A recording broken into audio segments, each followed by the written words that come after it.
Today is the first Sunday of Advent, which means it is also the first day of a new liturgical year.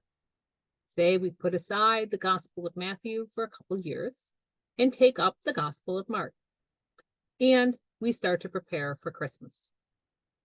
But with Mark, what we tend to find is that there is not a lot of storytelling or preamble. Unlike Matthew and Luke, Mark gets to the point very quickly. Now, this is in part a byproduct of when Mark wrote in comparison to the other two, leaving aside John, whose gospel is very different from all of the other three. You see, Mark seems to have been written in the years right before the destruction of the Second Temple. Mark was writing a gospel of warning and preparedness, a gospel of prophecy. Matthew and Luke were writing gospels of interpretation and consolation. Whereas Mark had been trying to predict what was to come, they were trying to explain the horrors that had been experienced. Mark was trying to get a message out before it was too late.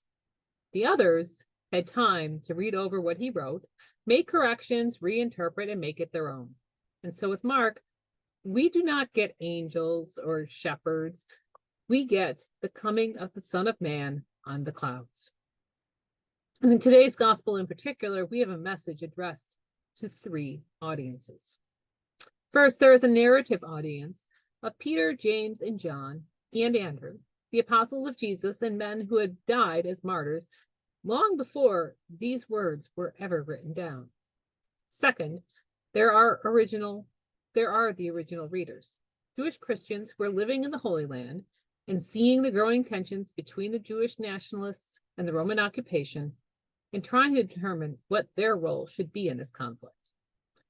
And then third are those of us who are well removed, in our case by both thousands of miles and by thousands of years, trying to make sense of these scriptures in our own lives today in the context of the first Sunday of Advent. We are not an audience that Mark intended or even dreamed of. He was not writing for us.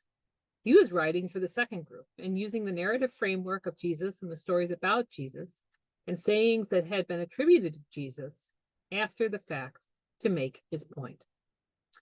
Mark was writing for his contemporaries, living in an uncertain time when the future was not a given, when an existential threat existed to both the nascent Christian movement and to the Jewish ethnic minority. When faced with these threats, the Jewish Christians did not know how to respond. Perhaps they should become more strident in their beliefs, preaching on every street corner in Judah and Galilee. Maybe they should join with the nationalists and fight back against the Romans. Maybe they should accept the Romans and preach acceptance of the occupation as God's just punishment for rejecting Jesus. Mark took all of these and offered an alternative. Get out. Head for the hills when tensions build. This is not your fight. The temple will fall and destruction will come, but this is not the end. Keep doing the work of God in the world.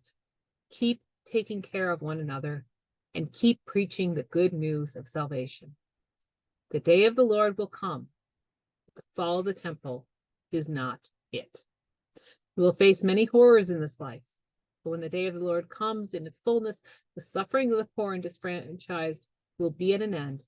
Jesus will usher into being a new age of justice and righteousness. And on that day, you must be ready to take full accounting of your life. And in turn, this is the message for us today as we go through this season of Advent. As we recall the experiences of 2,000 years ago as Mary and Joseph and Elizabeth and the shepherds prepared to welcome Jesus as a newborn baby into their lives, we are called to prepare to welcome the very different and yet exactly the same Jesus as the rider of the clouds, the Son of Man come into glory in our lives. So be ready, keep awake, keep watch. Amen.